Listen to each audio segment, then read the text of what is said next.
Uh, Mr. Narendra Misra, you are welcome on open forum and open discussion on the forum of Crime Free Bharat. I would like to introduce Mr. Narendra Misra. He is a luminary from legal field. He came to Delhi to really appear in civil services examination, and thereafter he uh, decided that he will teach and he will prepare the people so that they can compete in civil services examination. He is advocate on record and he appears in Supreme Court and High Court. He is the person who feel agitated on various social issues, many many issues which are pricking to the conscience of nation, and he is too active and take them to the High Court and Supreme Court, that is the court of record, in the form of PIL. Before proceeding further, I will request that Mr. Naren Misra may add few lines if I could not really cover his introduction properly. I'm Naren Mishra. Everybody's know me. Sir already is introduced to me and online and something. And I came Okay, in thank Delhi you. in 2002. Okay, oblige. I came in Okay, Delhi thank in you. Thank 2002 for UP. Okay, go so. ahead. Thank you, Naren My Misra. voice is yes. We can now avoid wasting time on introduction and really Yes. directly jump on the issues which are Yes, I'm agitating coming our in. Let's mind. come to the point. And I'm coming in. Come to the point.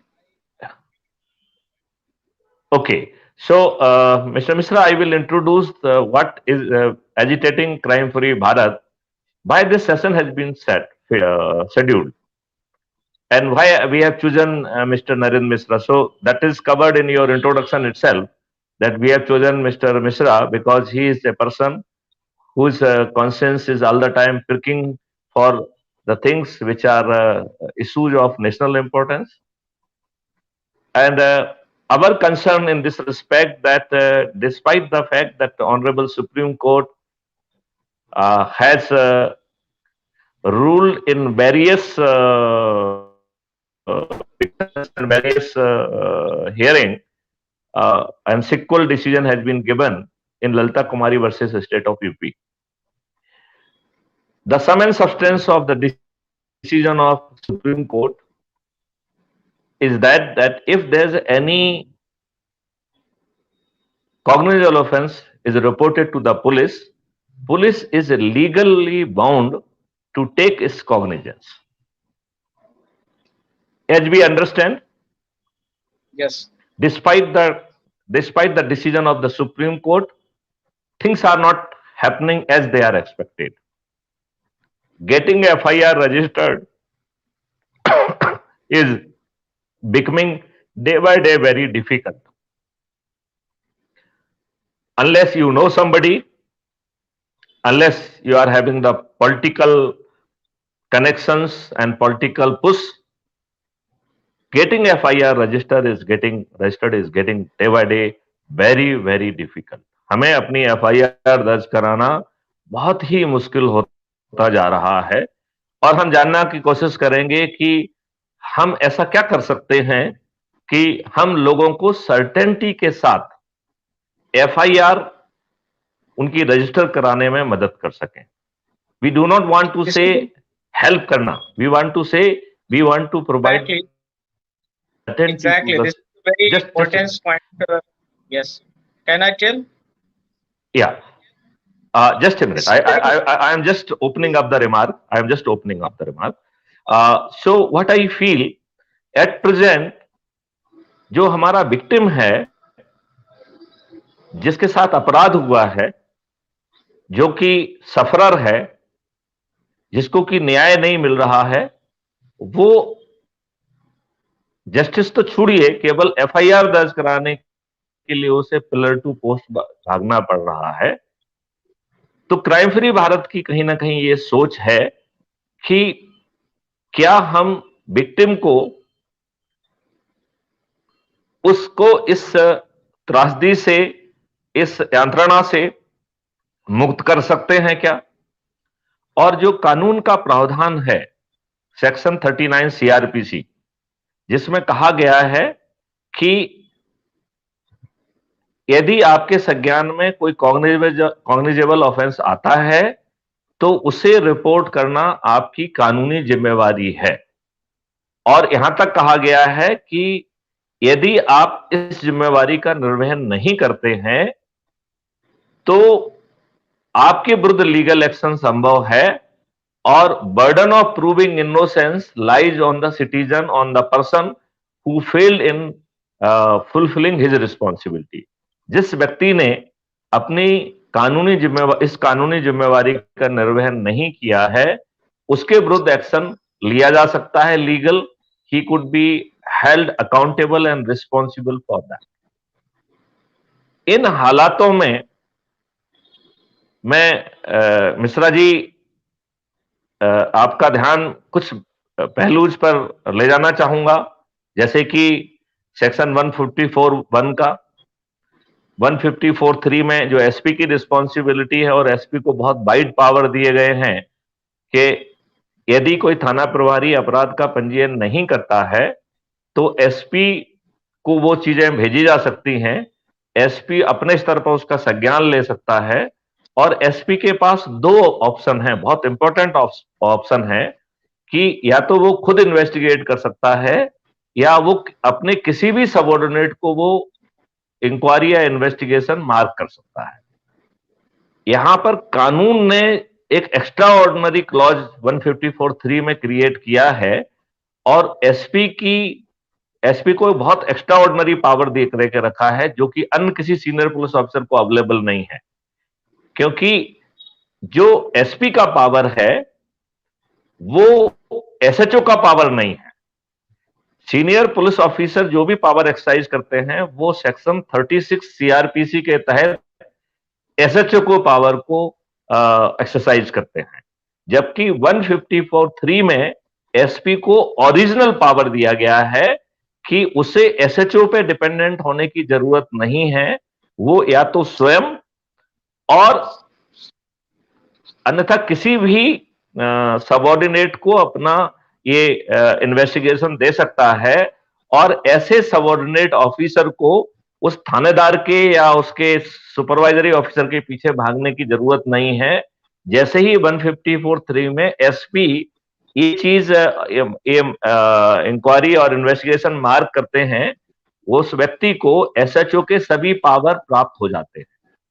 इसका मतलब है कानूनी रूप से वो व्यक्ति जिसको SP ने इन्वेस्टिगेशन मार्क किया है, वो उसे थानेदार के पास जाने की जरूरत नहीं है। वो अपने खुद के सिग्नेचर के तहत वो सब कार्रवाई कर सकता है, और ये बहुत ही पावरफुल क्लॉज है।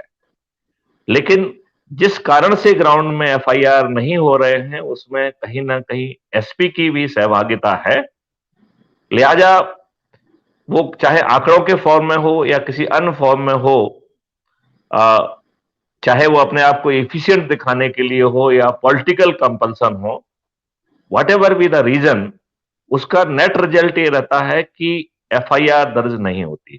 तो हम दूसरे मुद्दों पर थोड़े से बाद में बात करेंगे, जिसमें वी विल से कि क्या एडमिनिस्ट्रेटिव रिस्पॉन्सिबिलिटी के तहत जो एफआईआर दर्ज नहीं कर रहा है उसको फिक्स करा सकते हैं।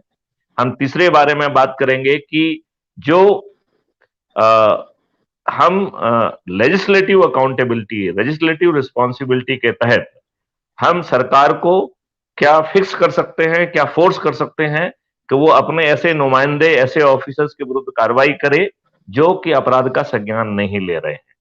और क्राइम फ्री भारत उसमें बैक एंड में वो सब डाटा कलेक्ट करके उन एमएलएज और एमपीज को अवेलेबल कराएगा, और जब तथ्यात्मक ढंग से एमएलएज और एमपी क्वेश्चन पूछेंगे तो मुझे ऐसा मानना है कि ना तो उस थाना प्रभारी को, ना उस एसपी को ना होम डिपार्टमेंट को और ना ही सरकार को ये इतना आसान नहीं होगा कि वो उसको नजरअंदाज करे। और दिस लेजिस्लेटिव अकाउंटेबिलिटी के बाद हम कॉन्स्टिट्यूशनल अकाउंटेबिलिटी को भी क्या इन्वोक कर सकते हैं। एक भ्रमजाल फैलाया गया है कि सरकार सॉवरेन है। सरकार सॉवरेन है to discharge constitutional obligation which has been given to the government whether state और सेंटर अंडर शेड्यूल 7 लिस्ट 2। तो लिस्ट 1 जो है स्टेट गवर्नमेंट की अकाउंटेबिलिटी को फिक्स करता है फॉर लॉ एंड ऑर्डर, और पुलिसिंग का जो पावर है वो उसको लिस्ट 2 में देता है, that is the policing. So schedule 7 list 2 entry 2 is the policing.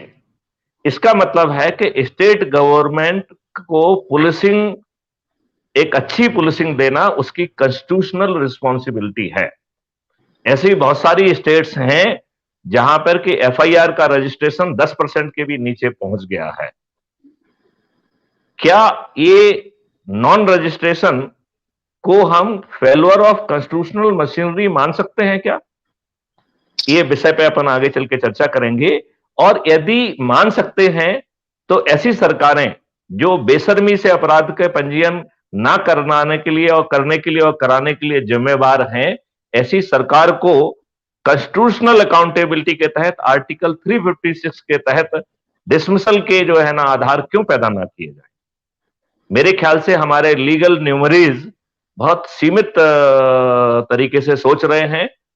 हमें उस अपने सोची हुई जो एक लिमिटेशन जो हमने अपने ऊपर लाद ली है, चाहे एडवोकेट ने लादी हो, चाहे सिटीजन ने लादी हो, और चाहे ऑनरेबल हाई कोर्ट और सुप्रीम कोर्ट ने लादी हो, हमें उस लिमिटेशन के बाहर आना पड़ेगा।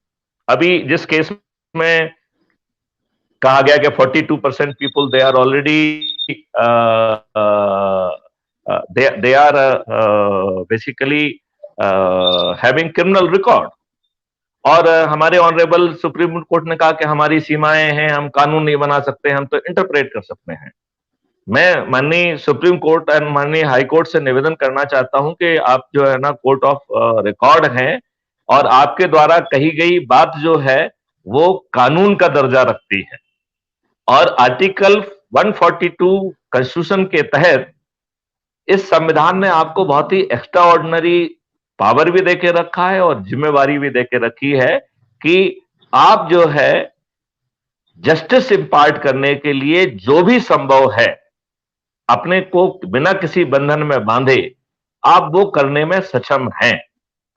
तो जहां पर पॉलिटिकल सिस्टम बेशर्मी के साथ जनता को न्याय नहीं दे रहा है, जहां पॉलिटिकल सिस्टम बेशर्मी के साथ उस चीजों को पॉलिटिसाइज कर रहा है। अभी एक व्यक्ति हमसे बहुत दुखी होकर उसने कहा कि साहब मुझे लाइसेंस चाहिए, और जो है ना होम मिनिस्टर कह रहे हैं कि साहब एमएलए से फोन कराइए, इनसे कराइए, उनसे कराइए, इनका रिकमेंडेशन लेके आइए।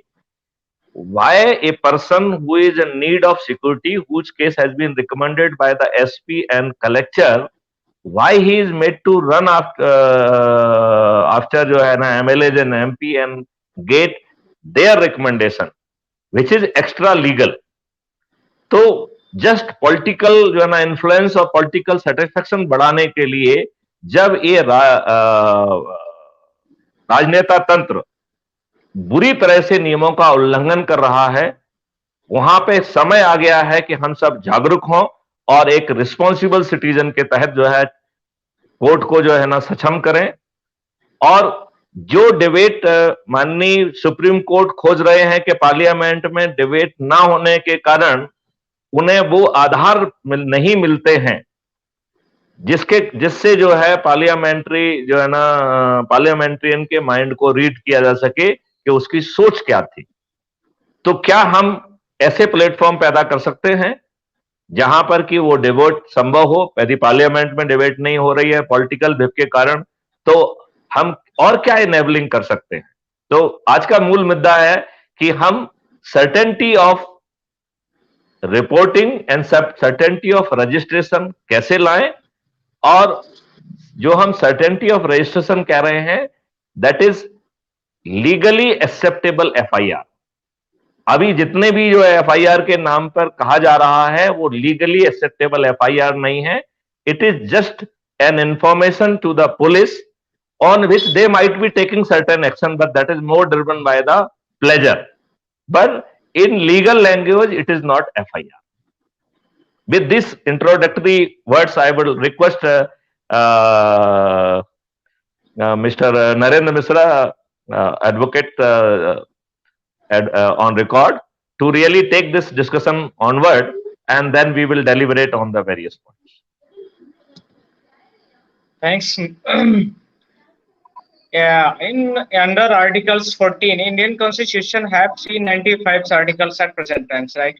It is the increase, some nearby the 400 above, but 395 are the very important to this. Article 14, which is the provided to me equalities before the law, right? Equalities before the law, it means whole people and citizens of the India to be delivered in the Indian Constitution, to be delivered equalities under the Constitution, under the laws, under the whole frames of the Indian systems, सारी चीजों में ये equalities आपको मिलनी चाहिए। As like जैसे हमें FIR कराना है, जैसे आपने एक लाइसेंस की बात अभी किया है कि प्रोवेनेंस, तो वो हमें किसी से ढूंढने की जरूरत नहीं है। ये पुलिस का मामला है, कलेक्टर का, डीएम का मामला होता है, और उसके नीचे हम चले जाते हैं तो और भी उसमें एसएचओ लेवल का मामला रहता है। ठीक है, अब जो हमारा मेन मुद्दा है कि हमारे आज देयर इज 2 and 3 बड़े raises important issues right by you. First one is 10% below registered FIR. First there is 4 and 5 types of the very important issues in my country, such that first one is the in Indian systems, political backgrounds and politicians are so very high and increasing. They are try hard for the against constitution. Whole works can be exercised कि हमें constitution पर अपना पूरा force करके काम को करना है। अब कॉन्स्टिट्यूशंस को इन्होंने पूरा ही अपना ऑक्युपाइड कर लिया है बस। अब इसमें इंडिया का जो हमारा सुप्रीम कोर्ट का आर्टिकल्स 124 से लेकर के 143 तक का जो दिया गया है, उसमें 141, 142 इज तो वेरी इंपॉर्टेंट। उसके पास पूरा सुप्रीम कोर्ट के पास पावर है कि वो किसी भी लॉज पर जो सुप्रीम कोर्ट में है, कोई भी केस जो इसके पैनल में है, चाहे हाई कोर्ट में हो या सुप्रीम कोर्ट में हो, उसको अपने पास लेकर के वो डिफाइन कर सकती है और वो चीजें बाइंडिंग हो जाएंगी, वो बाइंड हो जाएगी हमारे लॉज के अकॉर्डिंग, और वो और केसेस के लिए वो सारी चीजें एक्सरसाइज करेंगी। पर सुप्रीम कोर्ट भी कुछ ऐसा हमारा एक्शन किसी केसेस पर तो ले रही है, पर बहुत सारे केसेस पर वो नहीं कर पा रही है। वो कह रहे हैं कि ये पार्लियामेंट का विषय है, जैसा कि अभी हमारे एक्स-डीजी सर ने, गुप्ता सर ने बताया। नरेंद्र जी, मेरा इसमें कहना ये है कि इस बात से कोई जो है इनकार नहीं करेगा कि कानून बनाना लेजिस्लेटिव असेंबली और पार्लियामेंट का काम है, इस बात को कोई इनकार कर ही नहीं सकता है। लेकिन for filling the gap and setting the pathways, that certainly can be done by the Honorable Supreme Court under Article 142. फिर क्या कारण है कि सुप्रीम कोर्ट अपने आप को इतना लाचार महसूस कर रहा है? वो पब्लिक फोरा पे तो बातें कहता है, लेकिन it is not coming out with the path breaking solutions which has been जो है he has been authorized to really enact them, to really put them in place under Article 142. ऐसे क्या रीजन है कि ऐसा नहीं हो पा रहा है? क्या कारण है कि सुप्रीम कोर्ट जो भी चाहता है वो ग्राउंड पे नहीं उतरता है? चाहे वो जो ना पुलिस रिफॉर्म के बारे में हो, चाहे वो सर्टेनिटी ऑफ एफआईआर के बारे में हो, और पूरा सिस्टम इतना बेशर्म हो गया है, वो इतना पॉलिटिकली मोटिवेटेड हो गया है। तो आप जरा फोर्सफुल तरीके से बताइए, जिससे सुप्रीम कोर्ट में बैठे हुए हमारे ऑनरेबल जो जजेस हैं, उनमें वो एनर्जी का संचार हो और वो अपने आप को उतना लाचार ना माने। हमारे कॉन्स्टिट्यूशनल जो संस्थाएं हैं, चाहे वो इलेक्शन कमीशन ऑफ इंडिया हो या दूसरे संस्थाएं हो, सीएजी हो, कहीं ना कहीं वो अपने आप को दुबला पतला और लाचार मान रहे हैं, स्पेशली पॉलिटिशियंस के सामने। और ये पॉलिटिशियन जो 42% as per their own admission they are criminal. तो बिफोर इसके पहले सिचुएशन और खराब हो, और चूंकि एक क्रिमिनल की विनेबिलिटी बहुत हाई होती है, तो सभी पॉलिटिकल पार्टियां क्रिमिनल्स को टिकट दे रही हैं, क्योंकि उनके दिमाग में देश हित नहीं है। वो कैसे सत्ता में आए, ये उसके लिए वो ज्यादा मायने रख रहा है। और हर जगह बेशर्मी की पराकाष्ठा है। आप देखिए बेशर्मी कितनी ज्यादा है कि आप डोनेशन ले रहे हैं तो कौन डोनेशन दे रहा है उसको ओपेक कर दिया आपने। Anybody can good the donation, लेकिन उसकी आइडेंटिटी होना चाहिए। बॉन्ड उसके जो नॉन आइडेंटिटी वाले क्यों होना चाहिए? रादर वी कैन गो कि no donation can be accepted in case. अब हम जो है ना इतने डिजिटल प्लेटफॉर्म पर पहुंच गए हैं कि पॉलिटिकल पार्टी को ना केवल जो है जो किसने डोनेशन दिया है, किसने अमाउंट दिया है वो रिकॉर्ड में आए, बल्कि कैश में कोई भी पेमेंट एक्सेप्टेबल ना हो, ऐसी व्यवस्था भी की जा सकती है। तो नरेंद्र जी, इसमें मेरा आपसे अनुरोध ये है कि हम यहाँ पे लाग लपेट करके बात नहीं करेंगे, हम बहुत फोर्सफुल डायरेक्शन से बात करेंगे। और हम ये कोशिश करेंगे कि जो हमारे माननीय जजेस हैं उनमें जो है वो स्फूर्ति भरे और वो अपने आप को लाचार महसूस ना करें इन आधे क्रिमिनल पॉलिटिशियंस के सामने। ये पॉलिटिशियंस जो कि खुद क्रिमिनल्स हैं, ये अपने आप को भगवान मानने लगे हैं, ये अपने आप को अकाउंटेबल नहीं मानते हैं। ये इनकी स्थिति इतनी ज्यादा खराब हो गई है कि आज इस देश में चपरासी बनने के लिए आपको सचरित्र होने की जरूरत है, बट देश की बागडोर संभालने के लिए, प्रदेश की बागडोर संभालने के लिए, देश का और प्रदेश का कानून निर्माता बनने के लिए आपको साचरित होने की बिल्कुल जरूरत नहीं है। आप रेपिस्ट हैं, मर्डर हैं, तो भी कोई प्रॉब्लम नहीं है। आपकी विनेबिलिटी होना चाहिए, चाहे वो किसी भी घटिया कारण से विनेबिलिटी हो, क्रिमिनल रिकॉर्ड के कारण हो, आपकी जाति के कारण हो, आपके धर्म के कारण हो, या आपका जो पास फाइनेंस ज्यादा है, आप जो है ना फ्री भी बांट सकते हैं, आप जो है दारू बांट सकते हैं, आप साड़ियां बांट सकते हैं।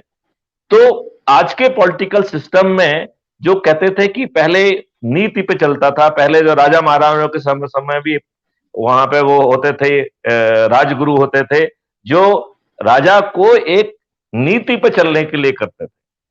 और आज जो है इसका उल्टा हो रहा है कि कानून निर्माता जो है ना पॉलिटिकल व्हिप के का उपयोग करते हुए पार्लियामेंट में बिना डिस्कशन के कानून बना रहे हैं, जिसको जो है सुप्रीम कोर्ट का जज भी महसूस, सुप्रीम कोर्ट के जज भी महसूस कर रहे हैं, चीफ जस्टिस महोदय रमन्ना जी भी महसूस कर रहे हैं कि साहब जो है पार्लियामेंट में बहस नहीं हो रही है। तो हमें ये रीड करने में बहुत दिक्कत होती है कि पार्लियामेंट्रियन के दिमाग में क्या बात थी। यदि पार्लियामेंट में बहस हो तो उस बहस के आधार पर हम जो गैप फिल करेंगे, they will be consistent with the deliberation and discussion of the house. बहुत अच्छी सोच है, लेकिन हमको बहुत पावरफुल तरीके से इस विषय पर चर्चा करना पड़ेगी, क्योंकि यदि एफआईआर ही दर्ज नहीं होगी तो आगे न्याय की तो बात ही छोड़। Articles 140 ancillary power of the Supreme Courts. Article 140 ancillary power of the Supreme Courts. This is defined here. Any parliament's rules which is made by the parliament and legislative assembly, something कुछ भी है, उसको cancel करने का पूरा power supreme court के पास है। इस बात से सुप्रीम कोर्ट या सुप्रीम कोर्ट के जो हमारे कॉलेजियन सिस्टम है उसमें कोई भी डिनाई नहीं कर सकता है। फर्स्ट, अब उसमें उस एंसिलेशन पावर्स को, एंसिलरी पावर को कितना यूज करती है सुप्रीम कोर्ट, ये हर पावर्स, हर जो पद होते हैं, जितने भी हमारी डिग्निटी है, वो पर्सन टू पर्सन वेरी करता है। कोई भी आदमी को, चाहे इतिहास की बात कर ले, चाहे अभी करंट की बात कर ले, बहुत सिंपल सी बात है। अब आ रही है बातें कि जो रमन्ना जी ने, अभी हमारे जो जस्टिस साहब हैं, उन्होंने 15 अगस्त को भी बोला है ये चीजें जब हमारी डिस्कस होकर के नहीं आती है तो हमें उसको डिफाइन करना पड़ता है। अब डिस्कस होने का मतलब यह है कि आप किसी भी चीज को एक पक्षी कार्रवाई करके कार्य को कर रहे हो, यानी उसमें गुणवत्ता विहीनता आ जाएगी, जाहिर सी बात है। फर्स्ट, सेकंड, किस सेक्शन में, यानी सामाजिक में, रिलीजियस में, और भी बौद्धिक स्तर पर, और उसके साथ में राजनीतिक स्तर में, जितने भी विभिन्न तरह के स्तर हैं, उन स्तरों में वो कितना गुणवत्ता, कितना नीचे तक बातें गई हैं, कहाँ तक उसको हम उसको डिफाइन किए हैं, कहाँ तक हम उसको डिफाइन को ले जाकर के खत्म किए हैं, क्या उसकी सीमाएं हैं, कहाँ तक होना चाहिए। और पब्लिक में सबसे सबसे बड़ी इंपॉर्टेंट बात है कि सारे कॉन्स्टिट्यूशन, सारी चीजें जितनी भी हैं, वो हमारे पब्लिक को सेव करने के लिए ही है, पब्लिक को प्रोटेक्ट करने के लिए ही बनाई गई है। अब हम ये वो न करके बाकी सारे कार्य कर रहे हैं, तो मेरे हिसाब से वो देश के साथ में हित नहीं है और न देश के साथ में न्याय किया जा रहा है, इसमें मैं स्पष्ट हूँ। और इस ऐसे कोई भी निर्णय यदि आते हैं तो सुप्रीम कोर्ट के जस्टिस साहब से भी मेरा निवेदन होगा कि वो इन चीजों के माध्यम से इसको कंट्रोल करे। जैसे कोई स्टेट में ऐसी कोई पॉलिसी आ रही है, उसको बिल्कुल ही बैक ब्लॉक कराएं। कोई भी पीआईएल ऐसी आ रही है, अच्छी पीआईएल आ रही है, पब्लिक को उसको बिल्कुल ही लिटिगेशन को फ्री करें, कि उसमें दबाव न करें कि कुछ ऐसी पीआईएल आ रही तो आप बिल्कुल बिना मतलब का ही वो कर दे रहे हैं, कॉस्ट लगा दे रहे हैं किसी को, ये नहीं, हमें इसमें नहीं सुनना है। ऐसा भी नहीं होना चाहिए। चीजें इश्यू है, हाँ, उसमें क्वालिटी होनी चाहिए, ये बात मैं मान सकता हूँ, ये हमारे सुप्रीम कोर्ट का टाइम उसमें खराब ना हो, ये चीजें होनी चाहिए। पर पीआईएल उन्हीं इश्यूज पर है, जैसे मैंने 4-5 पीआईएल को फाइल किया है, अभी मैंने पेगासस पे किया। पेगासस में मैंने यही कहा, और बहुत सारी बातें हैं, बहुत विस्तार से मैं बात नहीं करना चाहता हूँ, कि एक बोर्ड बना देना चाहिए, जो बोर्ड डाटा बोर्ड होगा वो इंडिया का खुद का होना चाहिए, क्योंकि अभी हमारे सारे डाटा किसके ऊपर डिपेंड है, गूगल के ऊपर डिपेंड है। आज हमारा स्पाई गेम आता है हमारे अंदर में, हम पासवर्ड तो बाहर से कर दिए प्रोटेक्ट, पर अंदर से थोड़ी मोबाइल को अपने प्रोटेक्ट कर पाते हैं, अपने ईमेल को थोड़ी कर पाते हैं। तो इसके लिए हमने बोला कि चीफ जस्टिस जो है इसके इनके चेयरमैन होना चाहिए, और कोई भी स्पाई गेम करना है तो कोर्ट, निचले अदालत से लेकर के अपर हायर अपेक्स कोर्ट तक आप उस प्रोसेस से आए, और कोर्ट उसमें उसमें कोर्ट खुद परमिट करे, और उसको लगना चाहिए कि चीज होनी चाहिए। तो ऐसे बहुत सारे पीआईएल आते हैं इंडिया में, जैसे मैंने एंटी डिफेक्शन लॉ पर लगाया, दल बदल कानून पर लगाया है, कोविड पर लगाया कि क्या पॉलिसीज गवर्नमेंट की बन रही है, कैसे आप क्या करेंगे, कोविड थर्ड वेव आ रही है, आपकी क्या पॉलिसीज है, क्या आपकी तैयारियां है, सरकार लेवल पर क्या है, बूथ लेवल पर क्या है, एडमिनिस्ट्रेशन लेवल पर क्या है, आपको बताना है, क्योंकि ये आएगी ऑक्सीजन जैसे पिछली बार कम हुआ, ये नहीं होना चाहिए। और बहुत सारे केसेस हैं जो बहुत ही जेन्युइन मुद्दे हैं। अब ऐसे करके सुप्रीम कोर्ट को भी हमें इस चीजों को ध्यान रखना है। अब बात आ रही है कि हमारा जो ये एक मिनट नरेंद्र जी, देखिए, अभी पिछले जब अन्ना जी ने आंदोलन किया था, उस समय एक प्रोजेक्शन ये लाया गया था कि देश में लोकपाल एक्ट आ जाएगा तो देश जो है ना भ्रष्टाचार मुक्त हो जाएगा। अब जो है लोकपाल एक्ट आ गया है, लोकपाल महोदय अपने स्थान पर स्थापित हैं। देश की अधिकांश जनता को यह भी मालूम नहीं है कि वो लोकपाल महोदय हैं कौन। तो यदि लोकपाल महोदय का अपन कोई कंट्रीब्यूशन देखना चाहें तो उनका कंट्रीब्यूशन ये है कि उन्होंने पद पर सुशोभित होकर कुछ ढेले भर का काम नहीं किया है। तो यदि हम व्यवस्थाएं बनाएंगे, उन्हें नेता तो ऐसे ही लोगों को चुनेंगे ना जो कि अकर्मण्य रहेंगे। अभी जैसे आपने कहा है कि साहब चीफ सेक्रेटरी को बनाना चाहिए, हमने इसके लिए एक व्यवस्था दी है क्राइम फ्री भारत के तहत। Just a minute, crime free Bharat के तहत हमने एक व्यवस्था दी है, और वो व्यवस्था दी है कि हम पर आ रहे हैं, हमें थोड़ा बोलने का मौका दीजिए। एक मिनट, हम एक इशू को फ्लैग करने दीजिए मुझे, एक इशू को और फ्लैग करते हैं हम। वो इशू है कि जो इंस्टीट्यूशंस हैं उनके काम में ट्रांसपेरेंसी हो, उनके अकाउंट में अकाउंटेबिलिटी हो, और वो किसी लालच से यदि पॉलिटिकल सिस्टम को बियॉन्ड ए पॉइंट ऑबलाइज करते हैं, तो जो सिस्टम को वो हेड कर रहे हैं वो सिस्टम उनके विरुद्ध ही एफआईआर दर्ज करा देगा, और उन्हें सर्टेनिटी के साथ जो ना 7 साल के लिए जेल जाना होगा। हमें ऐसे जब तक हम पावरफुल सिस्टम नहीं लाएंगे, तो आपने मैथिली शरण गुप्त को उसका चेयरमैन बना दिया, और मैथिली शरण गुप्त अपने खुद गर्ज हो गए हैं, और उनको लग रहा है कि यदि हम जो है सपोर्ट करेंगे तो कल गवर्नर बन जाएंगे, परसों ये बन जाएंगे, तो महेश्वरण गुप्त को आपसे तो कोई लेना देना है नहीं। महेश्वरण गुप्त तो अपने खुदगर्जी इंसान है, अपने अपने भले की बात सोच रहे हैं। तो ऐसे व्यक्ति आप कहां से लाएंगे जो जनता के बारे में सोचेंगे, देश के बारे में सोचेंगे? हमने अपने देश का वैल्यू सिस्टम इतना खराब कर दिया कि हम ऐसे ब्यूरोक्रेट पैदा ही नहीं कर रहे हैं, हम ऐसे राजनेता पैदा ही नहीं कर रहे हैं जो देश को आगे रखते हैं, जो पार्टी से आगे उनके लिए देश है। ऐसे राजनेता पैदा ही नहीं हो रहे हैं, ऐसे ब्यूरोक्रेट पैदा ही नहीं हो रहे हैं जो कि अपने आप को जो है देश के हित से नीचे रखते हैं, जिनके लिए देश का हित सर्वोपरि है। तो यदि हम चीफ सेक्रेटरी, जो कि चीफ मिनिस्टर अपने सबसे चाटुकार जो है ना अधिकारी को चीफ सेक्रेटरी बनाता है, यदि उसमें आपको कोई जिम्मेवारी देंगे तो वो राज्य सरकार का ही लाभ करेगा। अभी आपका यूपी गवर्नमेंट ने इतने सारे केसेस को विड्रॉ करने की बात कही, जिसमें कि माननीय सुप्रीम कोर्ट को इंटरवीन करना पड़ा, और उन्होंने कहा कि आपराधिक रिकॉर्ड के व्यक्तियों को आप जो है उनके केस वापस नहीं कर सकते हैं। तो आपके जो डीपीओ है, जो कि आपने ही जिसे पोस्ट किया हुआ है, जो आपका पब्लिक प्रोसिक्यूटर है, वो बहुत ही जो है ना दुबला पतला और वीक चरित्र का आदमी है। वो राजनेता के कहने पे किसी भी केस को रिकमेंड कर सकता है कि इसे विड्रॉ कर ले। तो उन्होंने कहा कि नहीं साहब, जब तक हाईकोर्ट इसको अनुमोदित नहीं करेगा, राज्य शासन किसी भी व्यक्ति के विरुद्ध आपराधिक प्रकरण को विड्रॉ नहीं कर सकते हैं, राजनीतिज्ञों को तो छोड़िए। तो जहां पर की पूरी राजनीतिक शक्तियां जुड़ी हुई हैं और अपराधियों को प्रमोट कर रही हैं, क्योंकि उनकी विनेबिलिटी है, तो इन जो है ना पॉलिटिकल पार्टी को नाम लेने की जरूरत नहीं, सभी पॉलिटिकल पार्टी एक ही थैले के चट्टे बट्टे हैं। उनके लिए देश हित बिल्कुल इंपॉर्टेंट नहीं है। एन केन प्रकारेण किसी तरीके से जो है ना वो सत्ता में आ जाए, और फिर उनका पैसा जो है ना वो स्विट्जरलैंड में चला जाता है, इस बैंक में चला जाता है, उस बैंक में चला जाता है। पार्टी कोई भी हो, विदेश से जानकारी आ रही है, लेकिन हम उसके खिलाफ फर्म एक्शन नहीं ले पा रहे।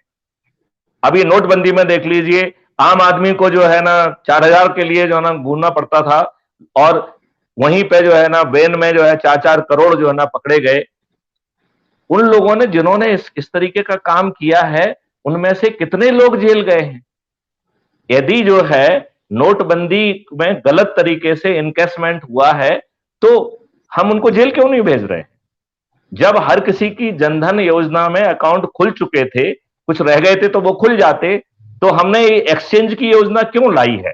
हमारा राजनीतिक सिस्टम वो हर घटिया काम करता है जिससे कि उसका राजनीतिक स्वार्थ पूरा हो। मैं माननीय प्रधानमंत्री से पूछना चाहूंगा कि जब भारत के हर व्यक्ति का जनधन योजना के तहत अकाउंट था, तो उसके पास जितना भी पैसा था वो अपने अकाउंट में जमा कर सकता था, उसका विड्रॉल 4000 हो सकता था, लेकिन ये एक्सचेंज का फंडा क्यों लाए?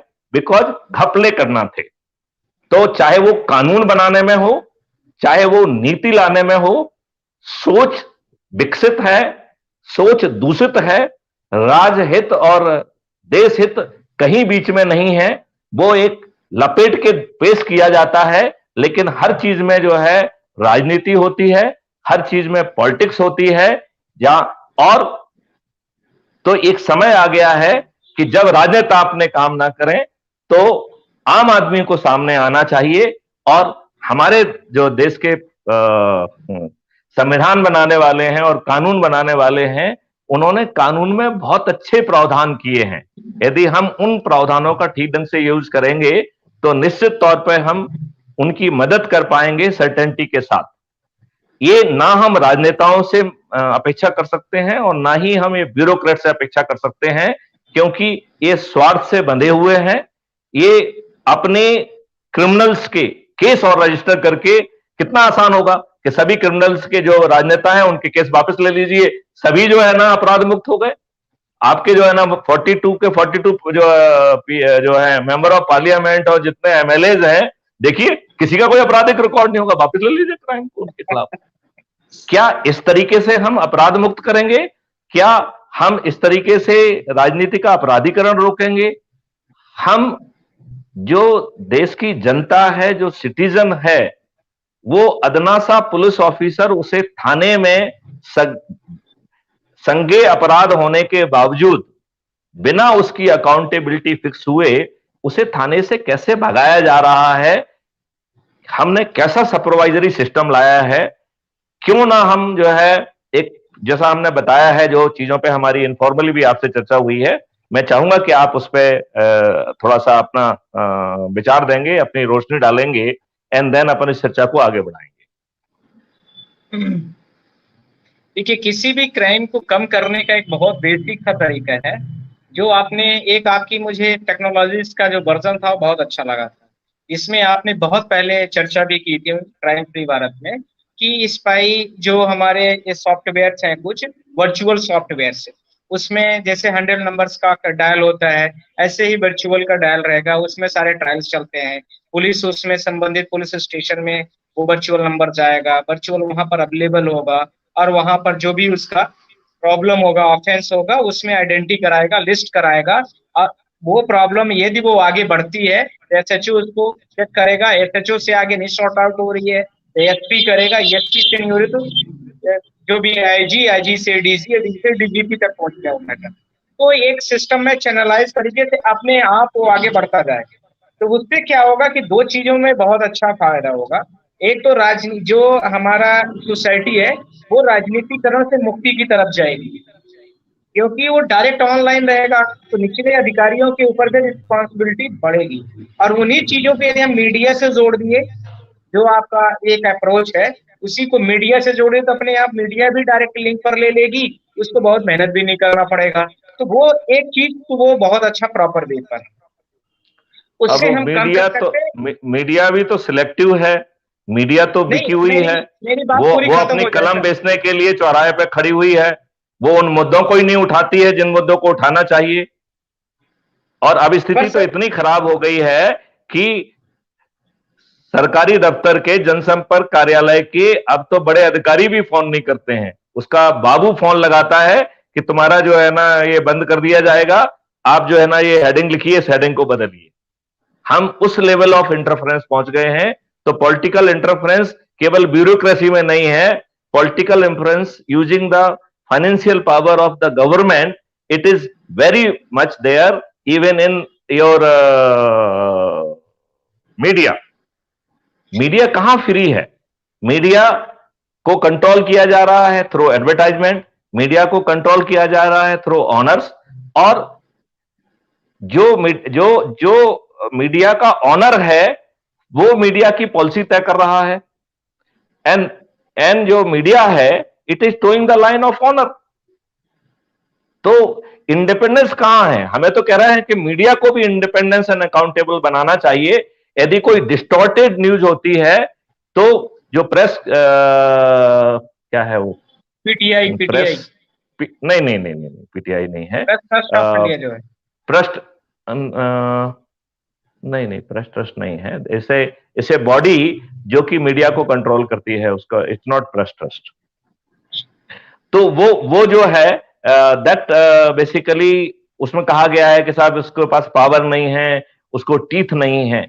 तो आई एम सेइंग कि सबसे बड़ा टीथ होना चाहिए ऑफ द एक्सपोजिंग, और सोशल मीडिया में जो है बाकी लोग जो है ना करके सोशल मीडिया के तहत जो है उसको उनको एक्सपोज करें, मीडिया के तहत उनको एक्सपोज करें। और इसके लिए पावरफुल जो है मीडिया यदि लगता है तो जनता की तरफ से भी बढ़ना चाहिए। चलिए, लेकिन अपन लौट के वापस आते हैं कि हमारे जो सभी पिलर हैं वो फेल कर रहे हैं। राजनेता फेल कर रहे हैं जो कि कानून के निर्माता हैं, उनमें वो क्रिमिनल्स हो गए हैं, उन्होंने पार्टी हित को ऊपर रख लिया है, डेमोक्रेसी की हत्या हो रही है। Political whip, I am saying कि there is no democracy. Democracy की जो डेफिनेशन होती है that it is government of the people, by the people, for the people. तो यहां गवर्नमेंट तो कहीं दिख ही नहीं रही, पीपल तो कहीं दिख ही नहीं रहे हैं। जो आप उनको वोट मिल रहा है वो जाति के ऊपर, धर्म के ऊपर बांट के, फ्रीबी बांट के, दारू बांट के, साड़ी बांट करके मिल रहा है, लोकप्रियता के आधार पर, और उनके अपने चरित्र के बारे में और अपने लोकप्रियता के आधार पर तो उनको वोट ही नहीं मिल रहा है। चलिए, अब कैसे भी जो है ना एन कारण उनको वोट मिल गया, अपन मान लेते हैं, तो क्या वो हमें रिप्रेजेंट कर रहे हैं? उनको पॉलिटिकल व्हिप दी जाती है, वो माननीय सुप्रीम कोर्ट ऑलरेडी कह रहा है कि लॉ पास कर दिए जाते हैं, उस पर कोई डेलिब्रेशन ही नहीं होता है, और डेलिब्रेशन होता है तो वो कॉन्कॉक्टेड डेलिब्रेशन होता है, पार्टी लाइंस पे डेलिब्रेशन होता है, पॉलिटिकल व्हिप के तहत जो है ना डेलिब्रेशन होता है। अब चलिए मान लिया कि साहब पॉलिटिकल व्हिप है, तो हमारा प्रतिनिधि हमारी बात पार्लियामेंट में और विधानसभा में नहीं कह पा रहा है, तो अब एक मिनट के लिए कहें कि क्या हमारा प्रतिनिधि हमारी बात पब्लिक मंच पे कह रहा है क्या? तो पॉलिटिकल पार्टी का जो डिसिप्लिन है वो उसको पब्लिक मंच पे, पब्लिक फोरा पे भी जनता की बात कहने के लिए छोड़ नहीं रहा है। तो डेमोक्रेसी कहां है? और यदि ये डेमोक्रेसी नहीं है तो हम किस कृषि में रह रहे हैं? तो उसके लिए मैंने एक टर्म इजाद की है, पॉलिटिकोक्रेसी, और उसकी डेफिनेशन है government of the politician, by the politician and for the politician. आज के जो हालात हैं ये बिल्कुल वैसे ही हैं। और फिर हमने कहा कि जब 42% क्रिमिनल्स हो गए हैं, ये 42 की यात्रा कब 50 को क्रॉस कर जाएगी, then it will become the criminalocracy. ये देश हित के अच्छे नेताओं की सरकार, वो गवर्नमेंट नहीं होगी, ये गवर्नमेंट होगी क्रिमिनल्स की। सो इसको हमने नाम दिया है criminalocracy, government of the criminals, by the criminals, for the criminals. यदि हम इस भयंकर स्थिति में पहुंच गए और इनके अधीन सभी फाइनेंसेस होंगे, इनके अधीन पुलिस होगा, इनके अधीन ब्यूरोक्रेट होगा, तो हम और आप सुरक्षित नहीं होंगे, हमारी मां बहनें सुरक्षित नहीं होंगी। ये समय आ गया है कि जब हम जागें, और इस जागने में कहीं ना कहीं पहली सर्टेनिटी सबसे पहले लाएं। फिर जो क्राइम फ्री भारत 5 सर्टेनिटी के बारे में कह रहा है, certainty of registration, certainty of detection, certainty of conviction, including the dissolution of the 3.19 crore cases which are pending before the court of law, and then certainty of prevention, and then certainty of rehabilitation। Criminal को criminal भी बने नहीं रहने देंगे। स्वतंत्र देश में कोई क्रिमिनल क्यों होना चाहिए? तो ये बहुत इंपॉर्टेंट समय आ गया है कि नरेंद्र जी, हम और आप सब मिलके सब लोगों को जगा के एक बहुत पावरफुल व्यवस्था स्थापित करें। तो मैं आपसे निवेदन करूंगा कि आप पॉलिटिकली वाइज स्टेटमेंट नहीं देंगे, आप बिल्कुल फोर्सफुल स्टेटमेंट दीजिए। कम से कम राजनेता तो मजबूर हैं, पॉलिटिकल लाइन के कारण अपनी बात नहीं कह पा रहे हैं। हमारी और आपकी क्या मजबूरी है? कम से कम यदि हम करने की क्षमता नहीं रखते हैं तो कहने की क्षमता तो हम में होना ही चाहिए। इस रिक्वेस्ट के साथ मैं पुनः आपसे निवेदन करता हूं कि आप चर्चा को आगे बढ़ाएं। सर, काम करने की भी क्षमता आप में है और बोलने की भी क्षमता है। आपने काम करने की क्षमता, ये क्राइम मुक्त भारत जो आत्मनिर्भर एवं अपराध मुक्तिकरण का जो आपने मिशन चलाया है, वो कार्य करने की क्षमता का उद्योतक है, पहली चीज। दूसरी, आपने बोलने की भी क्षमता है। आप सीधी चीजों को चुनौतियां जो दे रहे हैं वो सामान्य आदमी और सामान्य पत्रकार के भी बस का नहीं। वो आप इतने हायर मोरल्स और इंटेलेक्चुअल है, इसलिए आप ऐसा कर रहे हैं। इस चीज को मैं आपको बिल्कुल नमन करता हूँ और सलाम भी करता हूँ। ये सामान्य आदमी की बस की बातें नहीं, पहली चीज। और अब आ रही है बात, ये सारी चीजें सर कोलैप्स हो रही हैं, आप बिल्कुल एग्जामिन कर रहे हैं, हम भी देख रहे हैं, पर हम जो कुछ कर सकते हैं वो सुप्रीम कोर्ट में केसेस को फाइल करके ही कर सकते हैं। हम अपने बयान को दे रहे हैं, हमारे बयानों में उतना आइडेंटिटी वो नहीं करेंगे। अब हम ज्यादा बयान देंगे तो सोशल मीडिया को भी वो देखिए ब्लॉकेज कर देते हैं, फेसबुक, ट्विटर, उसमें भी अब हमारी स्वतंत्रता नहीं रह गई है। अभी आपने देखा होगा बड़े बड़े राजनेताओं के भी बंद कर दिए गए थे।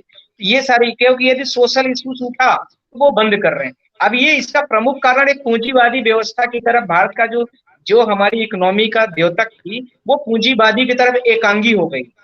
पूंजीवादी तो लोग ही आपका जो राइट टू स्पीच है, जो आपने कहा है equality before the law and freedom of speech, तो वर्तमान सरकार तो जो है आपको फ्रीडम ऑफ स्पीच को भी खत्म कर दे रही है। वो जो है, और वो जो है कहती है कि अब जो नए लोग रिटायर होंगे वो अपनी बात भी नहीं कह पाएंगे, नहीं तो उनकी पेंशन बंद कर देंगे। ये एब्सोल्युटली इलीगल ऑर्डर है। मैं नरेंद्र जी आपसे निवेदन करता हूं कि इसके ऊपर एक PIL दायर की जाए कि गवर्नमेंट का ये आदेश कि रिटायरमेंट के बाद आप जो है ना पेंशन को रोक सकते हैं, जो पेंशन है वो उसका कानूनी हक है जो उसने नौकरी और सेवा के दौरान काम किया है, वो कोई अवैधानिक काम नहीं कर रहा है। ये तो क्रिमिनलिटी की पराकाष्ठा है, ये राजनीतिक पाखंड की और राजनीतिक जो है ना पूरे देश को विनाश करने की एक बड़ी बात है, जिसमें कि आप जो है, जो रिटायर्ड ब्यूरोक्रेट हैं, जो भविष्य में रिटायर होंगे, उनकी आप बोलती बंद करना चाहते हैं आफ्टर द रिटायरमेंट आल्सो। जिस व्यक्ति ने 36 साल, 37 साल, 40 साल तपस्या की है, उसका लाभ जो है ना जनता को मिलना चाहिए। वहां उससे दुखी होकर आप जो है केवल अपनी ही वाई वाई सुनना चाहते, क्यों सुनना चाहते हैं? It is illegal order. आपका जो है, आप भर्ती के समय ये नियम बनाया गया है जिसमें कहा गया है कि no terms and condition of all India service officer could be changed to the his disadvantage. तो आप तो जो है ना डिसएडवांटेज और एडवांटेज छोड़ दीजिए, आप तो उसकी बोलती बंद करने में आपको रुचि है। इस तरीके की विनाशकारी चीजों को रोका जाना बहुत जरूरी है। इम्पेलमेंट के नाम पे आप पॉलिटिकल प्रोसेस से उसके जो है ना देख रहे हैं कि ये व्यक्ति जो है आपको पॉलिटिकली सूट करता है कि नहीं करता है, तो मेरिट को क्या हत्या ही करके रखे रहेंगे आप? कैसा तंत्र हम ला रहे हैं? इसलिए हम कह रहे हैं कि डेमोक्रेसी नहीं है, इट इज ए पॉलिटिकोक्रेसी, और बहुत जल्दी हम क्रिमिनलोक्रेसी में प्रवेश कर रहे हैं। ये समय आ गया है कि हम जागें और यदि जरूरत हो तो एक नई क्रांति लाएं। एक बार जो अपने ही जो है ना ब्राउन चमड़ी के लोगों ने जो इसमें जो है अपराधीकरण कर दिया है, इनके विरुद्ध जो है ना फ्रीडम फाइटिंग का काम करें। एक बार इन नालायकों से, इन जो है ना दुष्टों से, इन क्रिमिनल से हम अपने देश को मुक्त कराएं, और यदि जरूरत हो तो इसे सेकंड फ्रीडम का नाम दिया जाए, सेकंड रेवोल्यूशन का नाम दिया जाए। क्योंकि ये चारों तरफ से घेर कर सिर्फ क्रिमिनल जैसी चीजें वो कर रहे हैं। एक आप जो है ना किसी ब्यूरोक्रेट का जो है ना आप सर्विस और उसका वो सैलरी तय करते हैं, तो उसके लिए कमीशन बनता है, 4-4, 5-5 साल तक जो है ना वो पे कमीशन रिसर्च करता है, और ये लोग ओवरनाइट अपनी सैलरी बढ़ा लेते हैं। 2004 से ब्यूरोक्रेट्स जो रिटायर होंगे उनको पेंशन नहीं मिलेगी। राजनेता एक दिन के लिए इलेक्ट हो गया तो उसको जो है ना पेंशन मिलेगी। कुछ राजनेता की पत्नियां 7-7 पेंशन पा रही हैं। हालांकि मुझे इस बात का और विश्लेषण करना होगा कि 7 पेंशन कैसे बन रही हैं, लेकिन यदि हम इस इंफॉर्मेशन को सतही तौर पर सही मान लेते हैं तो कितना विडंबना का विषय है कि एक व्यक्ति कुछ दिनों के लिए पार्षद बन जाए, कुछ दिनों के लिए एमएलए बन जाए, कुछ दिनों के लिए एमपी बन जाए, उसको पेंशन मिलेगी। जो 40 साल, 45 साल, 42 साल, 36 साल जो सरकार की नौकरी करे उसको पेंशन नहीं मिलेगी। और उसको पेंशन ना मिलने से आपने एक अनसर्टेनिटी उसके दिमाग में क्रिएट कर दी है, जो वो अपनी सेवा पूरी शिद्दत के साथ करता था। अब उसे ये बात सोचने के लिए विवश होना पड़ेगा कि हम जो है हमारा आफ्टर रिटायरमेंट क्या होगा। तो आप उसको भ्रष्टाचार करने के लिए भी विवश करेंगे। आपने जो ये प्रोविडेंट फंड और बाकी चीजें बनाई हैं, ये भी बेकार की चीजें हैं। जब इतने सारे स्कैम होते हैं, आपका ही कोई ब्यूरोक्रेट इनके साथ क्या स्कैम कर देगा, इसकी क्या गारंटी है? तो आपने एक जो ब्यूरोक्रेट हैं जिनको आपने कहा है कि स्टील फ्रेम ऑफ इंडिया, जिनको माननीय सरदार पटेल जी ने कहा है, उस स्टील फ्रेम की एकदम बिल्कुल ऐसी कम तैसी करने पे ये सिस्टम जो है ना उतारू है। This is absolutely rubbish. ये जो है, यदि पेंशन इतना भारी पड़ रहा है तो राजनेता में किसी भी राजनेता को पेंशन नहीं मिलना।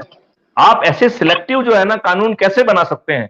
तो आज मैं आपको 2 पीआईएल के लिए विषय दे रहा हूं। एक विषय ये है कि जो इन्होंने रिटायरमेंट के बाद पेंशन रोकने का पावर दिया है, ये this is illegal and it should be questioned by the supreme court.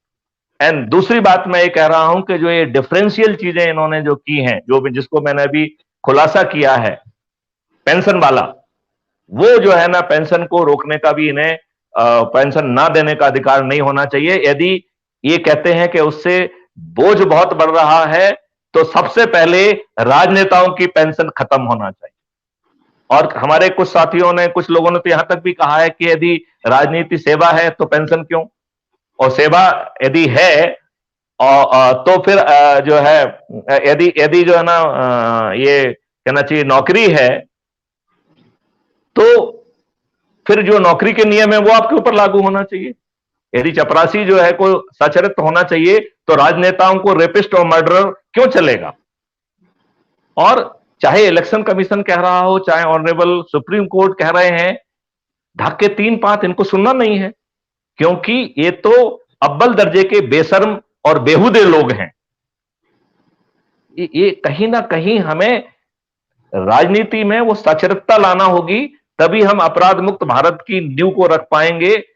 हमें सिस्टम में अकाउंटेबिलिटी लाना पड़ेगी। यदि एक एसएचओ संज्ञेय अपराध के होते हुए भी यदि पंजीयन नहीं करता है, तो उसके ऊपर एडमिनिस्ट्रेटिव और लीगल दोनों एक्शन होना चाहिए। और बल्कि आगे चल के तो इसमें फाइनेंशियल कंपनसेशन की भी बात अपन को करना चाहिए। यदि थानेदार को यह मालूम हो कि लीगली संज्ञेय अपराध बन रहा है, यदि वो उसे कायम नहीं करेगा और उसको जो है उसके विरुद्ध एडमिनिस्ट्रेटिव कार्रवाई भी होगी, उसके विरुद्ध लीगल कार्रवाई भी होगी, और उसके जो है ना कंपनसेशन की भी कार्रवाई होगी, जो कि उसकी खुद की सैलरी से जाएगा। तो ऐसा गलत काम किसी के भी दबाव में, राजनेताओं के दबाव में भी कोई भी ब्यूरोक्रेट नहीं करेगा, कोई पुलिस वाला नहीं करेगा। तो हम पुलिस वाले को गाली देने की बजाय पुलिस वाले को वो शक्ति प्रदान करें, जिससे कि जो लोग अच्छे हैं वो एक अच्छी व्यवस्था दे पाए। यदि हम ऐसा नहीं करेंगे तो भारत जो है ना तालिबान बन जाएगा, अफगानिस्तान बन जाएगा। इस देश को जो है ना अपन बचाएं, ये बहुत जरूरी है। हम ये ना सोचें कि दिल्ली दूर है। मुझे नहीं मालूम है कि नरेंद्र जी आप मेरी बात से कितना जो है ना इत्तेफाक रखते हैं। मैं पुनः आपको जो है ना आहूत करता हूं कि आप बात को आगे बढ़ाएं। आपने 1 घंटे में आके तालिबान शब्द यूज किया। ये डिबेट शुरू होने से पहले ही मैं इसको शुरू करने वाला था। ये तालिबान का जो चीजें है वो बहुत पहले इसकी रूपरेखा, पृष्ठभूमि सब कुछ बन चुकी है इस देश में। जिस तरह से क्राइम बढ़ रहा है, क्राइम को जब पॉलिटिशियन हो रहा है, बड़ा नेता हो रहा है, उसकी फिर एफआईआर केसेस को गवर्नमेंट, संबंधित सरकारें, राज्य सरकारें अपना विड्रॉ कर रही हैं। तो कहीं ना कहीं बहुत बड़े लेवल पर एफआईआर नहीं हो रहा है। समाज में व्यवस्था फैल रही है, महिलाओं के साथ छेड़छाड़ के केस आ रहे हैं, लड़कियों के साथ बहुत सारे रेपिस्ट की केसेस आ रही हैं। ये जो दशा जारी और एफआईआर नहीं हो रहा है, इसका यूपी में आपने बलरामपुर का उदाहरण देखा होगा, हाथरस का केस देखा है। अभी कल की मैं बात बता रहा हूँ, 16 तारीख की, 16 की, परसों की, सुप्रीम कोर्ट के जस्ट गेट के सामने एक लड़की ने आंख में दाग करने की कोशिश की और उसने ये लगाया कि यूपी का कोई राजनेता है, सांसद वगैरह, उसने उसको कई सालों से यूज कर रहा है। अब वो जो है तो वहां का कोई पाठक एसपी है, वो एफआईआर नहीं कर रहा है रजिस्टर्ड, एसएचओ नहीं कर रहा है। सुप्रीम कोर्ट के सामने आकर के उसने किया। ये मेरे आंखों के देखे की घटना है। हम एंट्री कर रहे थे, शाम के 3-4 बजे की बात है, 16 तारीख की बात है। ये कहां तक क्राइम बढ़ रहा है?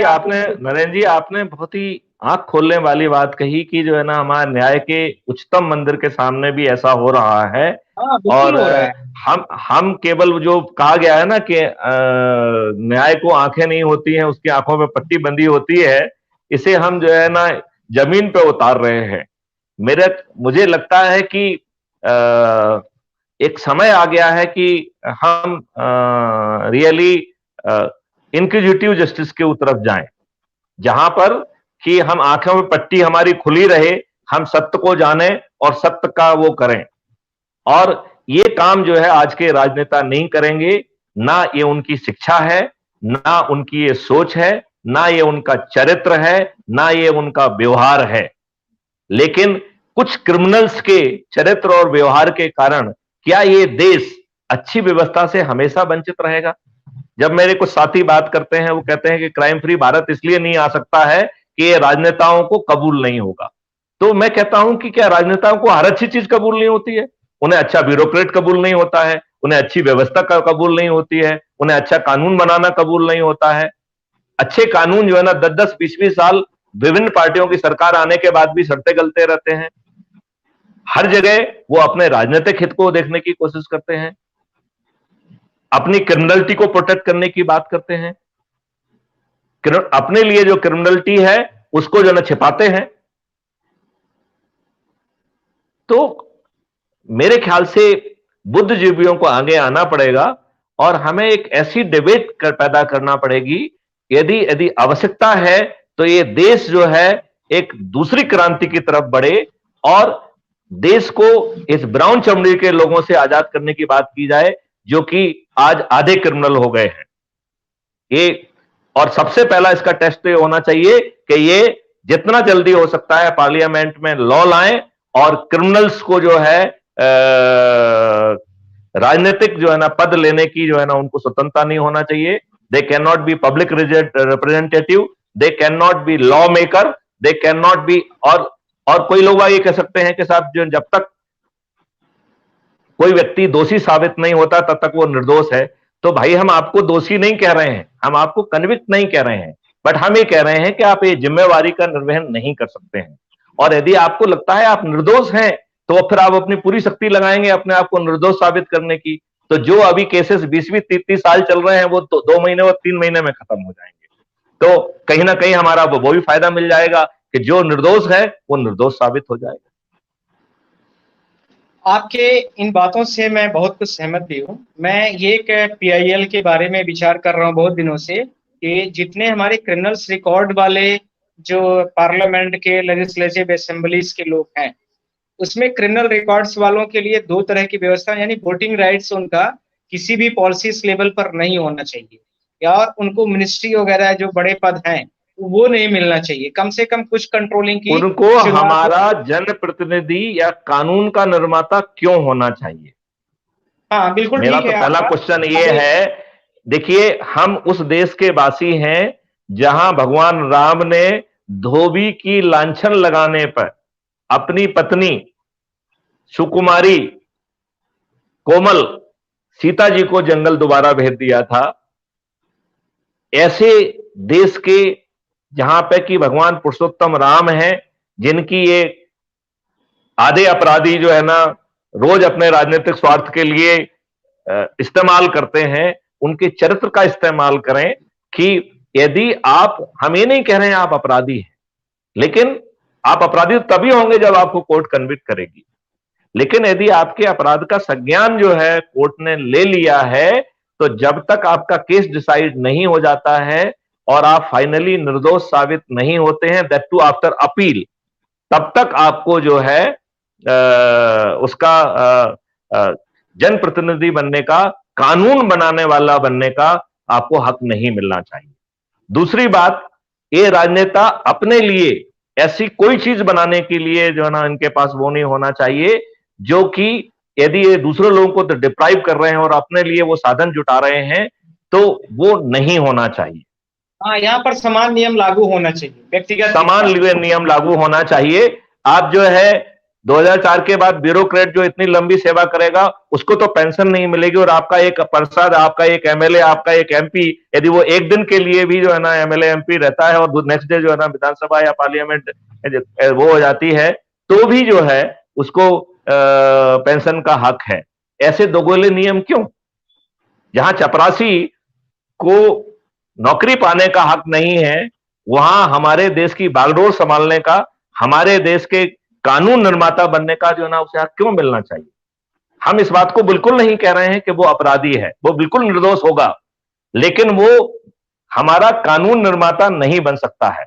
और हम ये कह रहे हैं कि यदि उसके ऊपर शैडो भी है, शैडो ऑफ डाउट भी है, तो उसे शैडो ऑफ डाउट को भी धोना पड़ेगा। मैं ये नहीं कह रहा हूं कि उसने सच में क्राइम किया है। यदि शैडो ऑफ डाउट आई है, यदि कोर्ट ने उसका संज्ञान ले लिया है, तो वो जब तक राजनेता नहीं बन सकता है, तब तक वो एमएलए एमपी नहीं बन सकता है, जब तक कि वो कोर्ट के द्वारा निर्दोष साबित ना हो जाए। और हमें ये कहने में कोई रुचि नहीं है कि वो अपराधी है।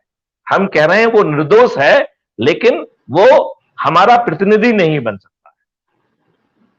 तो ये चीजें माननीय सुप्रीम कोर्ट कह देती हैं यदि ये दुष्ट राजनेता नहीं कहना चाहते हैं। अन्यथा जो है इन नियमों को बनाने के लिए हमें विवश करना चाहिए। हमारी बाकी लोगों को, जो कि पॉलिटिकल पार्टी तो सामने नहीं आएंगी, तो यदि आवश्यकता होती है तो लोग बाग मिलके एक नई पॉलिटिकल पार्टी करें। यदि ये पॉलिटिकल पार्टी क्रिमिनल्स की ही पार्टी है, ये क्रिमिनलिटी से हटके बात ही नहीं कर सकती हैं, तो क्या विडंबना है। क्या हम इस देश में 540 जो है अच्छे लोग, जिन्होंने अपनी जिंदगी अच्छे कामों में लगा दी है, जिन्होंने साइंस एंड टेक्नोलॉजी में काम किया है, जिसने एग्रीकल्चर में काम किया, जिसने इसमें काम किया, उसमें काम किया है, राजनेताओं को छोड़ के उन लोगों को बुलाया जाए, उनकी कमेटियां बनाई जाएं और उन्हीं में से जो है ना एमएलए, एमपी और पार्षद बनाए जाएं, तो इस देश की व्यवस्था में कितना गुणात्मक परिवर्तन आएगा। ये दुष्ट जो कि राजनेता के लिए ही जो है ना पैदा हुए, जो भ्रष्टाचार के लिए ही पैदा हुए, एक गरीब से गरीब राजनेता एक बार जो है ना किसी भी उसमें इलेक्ट हो जाता है, ओवरनाइट उसकी संपत्ति जो है ना अकूत हो जाती है। तो एक बॉडी बनना चाहिए कि इन सभी की न केवल स्टेटमेंट बल्कि उसमें जो है ना एक इन्फॉर्मेशन डायरेक्ट तरीके की चीज होना चाहिए जो इनकी संपत्ति में जाए, और वो संपत्ति किस ढंग से अर्जित हुई है। यदि उसमें बताया गया कि एग्रीकल्चर से हुई है तो देखा जाए कि क्या एग्रीकल्चर में उतना प्रोडक्शन हुआ है कि नहीं हुआ है। ऐसी बाल की खाल निकाली जाए और उसके डिजिटल एविडेंस के साथ इन लोगों को प्रोसिक्यूट किया जाए।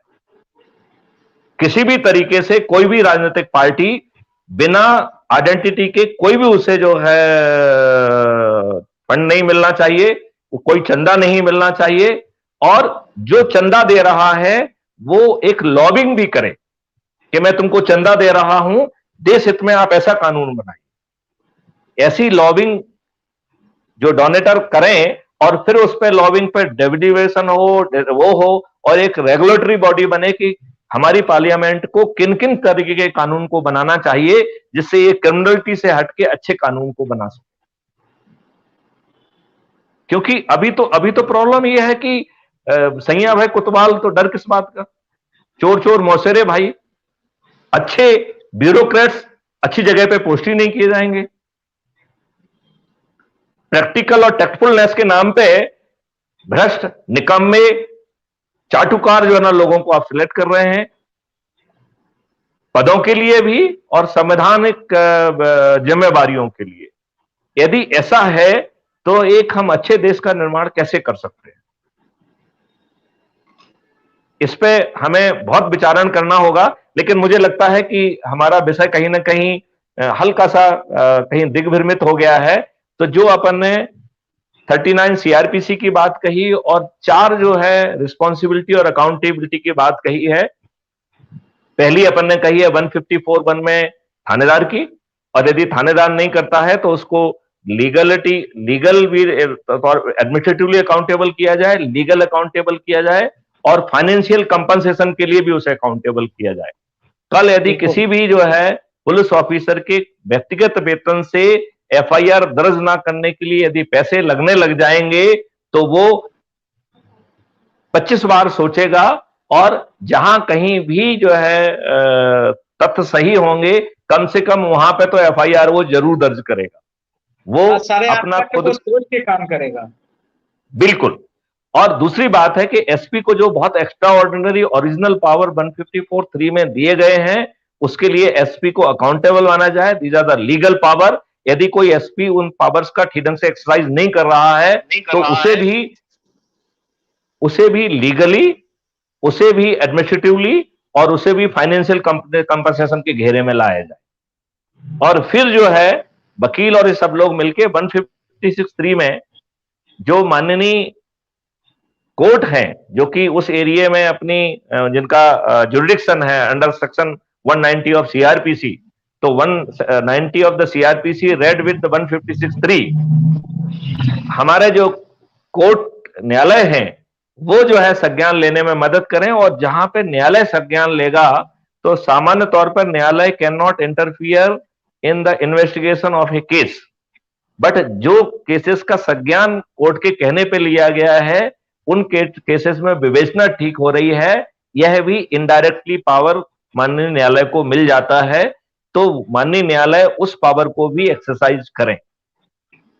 एंड इसके बाद हम जो चौथी बात बहुत जोर से कहना चाहते हैं कि 156(3) के बाद 482 में माननीय हाई कोर्ट के ऊपर जिम्मेवारी है, और पीआईएल और contempt petition Lalita Kumari versus state of UP में जो डिसीजन दिया गया है, यदि उसको कोई अधिकारी कोई सरकार नहीं मानती है तो उसको it must face the contempt petition, और उस कॉन्टेम्प्ट पिटीशन में सरकार को भी माना जाए, उसको चीफ सेक्रेटरी और केवल बाबू लेवल पे ही ना छोड़ा जाए, और उसको पुलिस को भी जिम्मेदार माना। अब ये तो हो गया है लीगल रिस्पॉन्सिबिलिटी। क्योंकि ये सभी लोग जो है सुपरविजन और उससे बंधे हुए हैं तो जो सुपरवाइजरी ऑफिसर है, व्हाट इज देयर रिस्पॉन्सिबिलिटी कि जहां संज्ञेय अपराध हो गया है उसमें यदि एफआईआर दर्ज नहीं होती है तो एडमिनिस्ट्रेटिव अकाउंटेबिलिटी के तहत, चाहे वो पुलिस विभाग हो, चाहे वो होम डिपार्टमेंट हो, सबकी उसमें अकाउंटेबिलिटी फिक्स की जाए कि यदि वो एडमिनिस्ट्रेटिव इनएक्शन का जिम्मेवार है तो इररिस्पेक्टिव ऑफ लेबल उसके विरुद्ध भी कार्रवाई हो। तो this will become the administrative responsibility. अब सवाल ये उठता है कि लेजिस्लेटिव अकाउंटेबिलिटी का यूज करें। यदि एक थाना, एक जिला या एक स्टेट के जितने भी क्यूमुलेटिव केसेस हैं वो सब केसेस को कंपाइल करके विधानसभा के और पार्लियामेंट के क्वेश्चन बना के हम पब्लिक अपने रिप्रेजेंटेटिव को दें और वो हमारे रिप्रेजेंटेटिव यदि वो पार्लियामेंट में और विधानसभा में क्वेश्चन पूछेंगे तो उन तथ्यात्मक जवाबों को देना किसी भी सरकार के लिए बहुत मुश्किल जाएगा। और जब सामने वाला ये पूछेगा कि देखो ये 100 केसेस में हमारी एफआईआर नहीं हुई है, इस अधिकारी को आप सस्पेंड करेंगे क्या, इस अधिकारी के विरुद्ध कार्रवाई करेंगे क्या, तो हम लेजिस्लेटिव अकाउंटेबिलिटी को सही तरीके से अपराध के पंजीयन के लिए यूज कर पाएंगे। हमने जो है, चाहे राज्य सरकार हो चाहे केंद्रीय सरकार हो, हमने उन्हें सॉवरेनिटी के नाम पर इनडिस्क्रीट कार्रवाई करने का हक दे दिया है। They are sovereign to perform their constitutional responsibility as per schedule 7। तो शेड्यूल 7 की लिस्ट 2 है जो कि राज्य की सूची होती है, जिसमें नंबर 1 पे जो है लॉ एंड ऑर्डर है। 3 सरकारों को शेड्यूल 7 लिस्ट 2 एंट्री नंबर 1 का ठीक ढंग से पालन ना करने के लिए बाबरी मस्जिद के केस में 3 सरकारों को ध्वस्त किया गया था, जिसमें government of Madhya Pradesh, government of Uttar Pradesh और गवर्नमेंट ऑफ राजस्थान थी।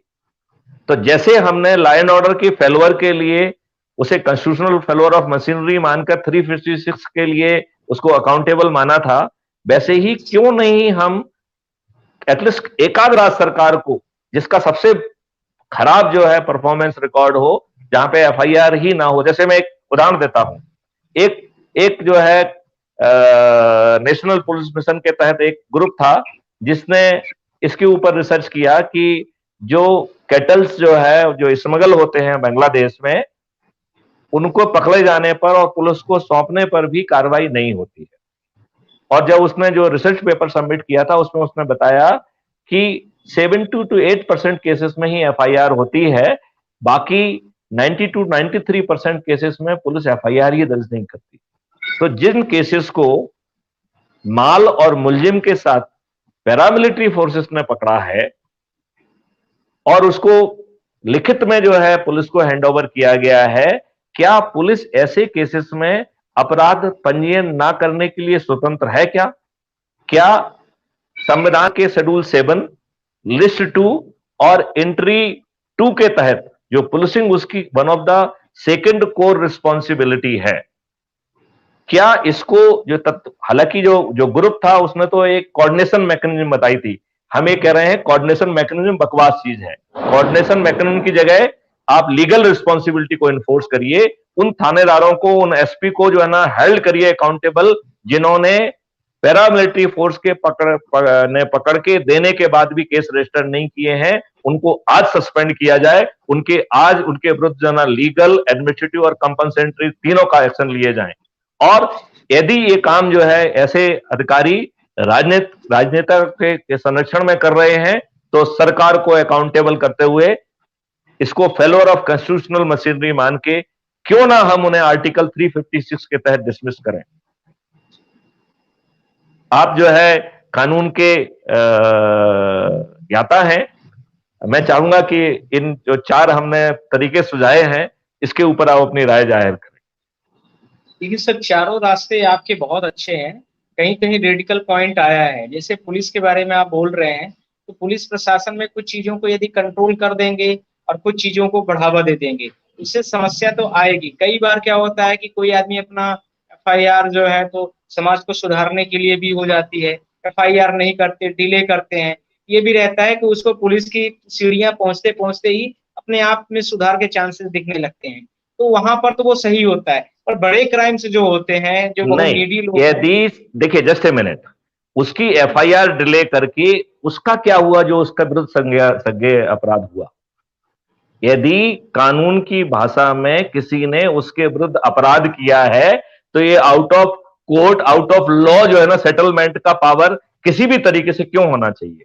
और यदि किसी ने गलत एफआईआर की है तो जिस सर्टेनिटी से हम एफआईआर रजिस्ट्रेशन की बात कर रहे हैं, उसी सर्टेनिटी से गलत एफआईआर करने वाले के विरुद्ध 182 211 के तहत उसी सर्टेनिटी के साथ प्रोसिक्यूशन होना चाहिए।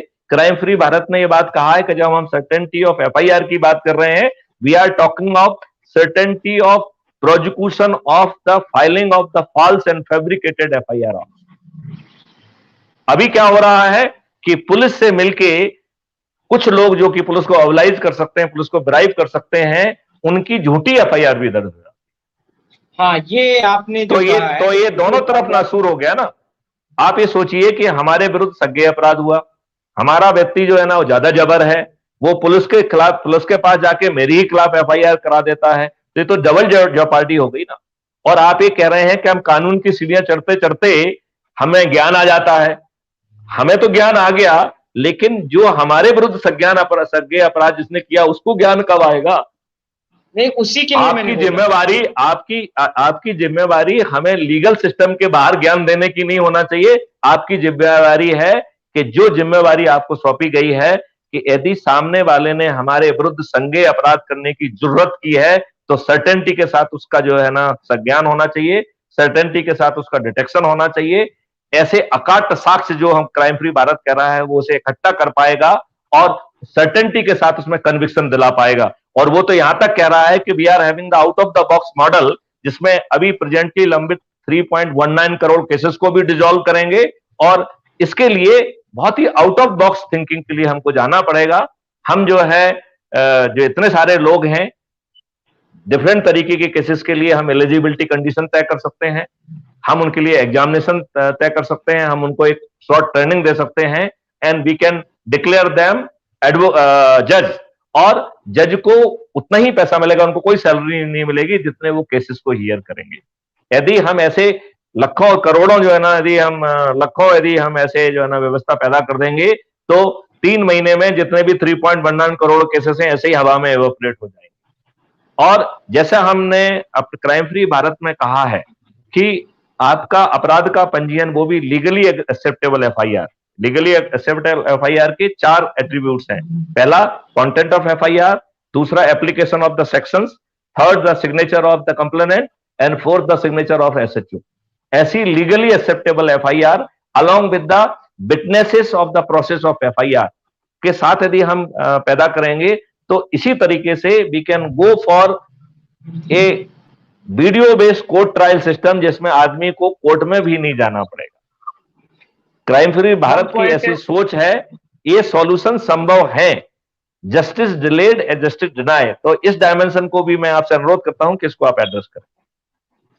इसमें एक चीज और भी जोड़ने की जरूरत है, जो आपने 4 पॉइंट बताया वो बहुत अच्छा है, क्योंकि कोर्ट की यदि हम बात करते हैं तो कोर्ट का मतलब होता है क्लाइंट भी होता है और जो हमारा जस्टिस होता है वो भी होता है, और कोर्ट का पूरा जो लॉयर्स ग्रुप होता है वो सबको मिला के कोर्ट बोलते हैं।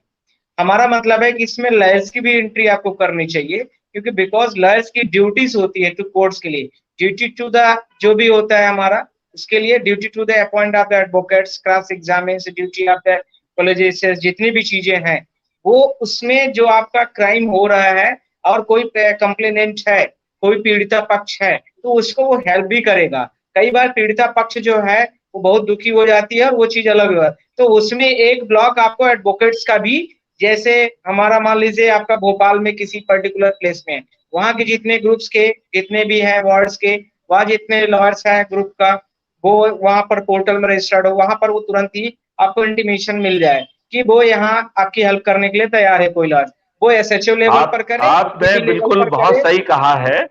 एक्चुअली में जो वीडियो बेस्ड ट्रायल सिस्टम होगा उसमें आज जैसा जो है डिफेंस लॉयर भी होगा, आज जैसा जो है पब्लिक प्रोसिक्यूटर भी होगा, जज होगा, जज का पीए होगा, और एक 5th चैनल होगी जिसमें डॉक्यूमेंट दिखाए जाएंगे।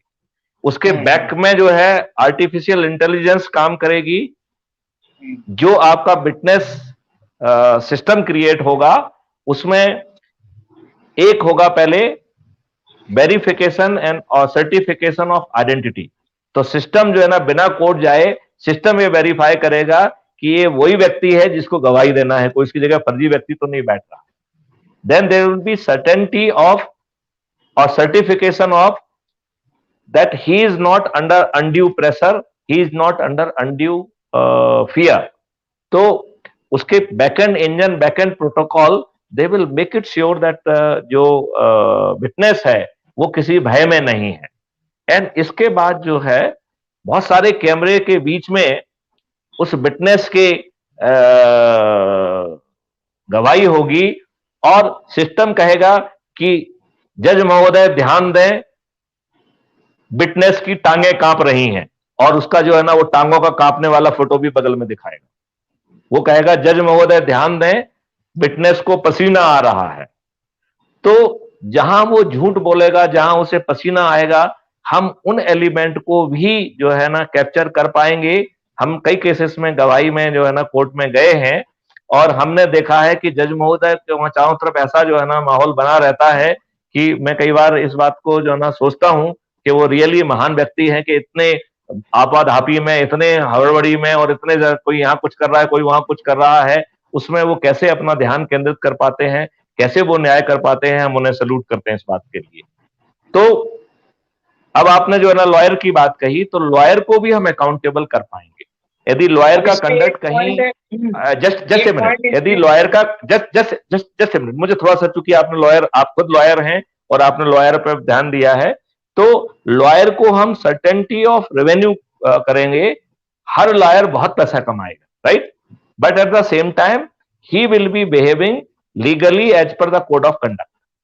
तो बैकएंड इंजन चूंकि सब चीज कैप्चर कर रहा है, वो ये भी एनालाइज कर लेगा कि आपने अपने जो कोड ऑफ कंडक्ट है उसका वायलेशन किया है, तो वो जो है आपके बार एसोसिएशन के पास पहुंच जाएगा कि आपके वकील महोदय ने ये आपके जो है ना कोड ऑफ कंडक्ट का वायलेशन किया है।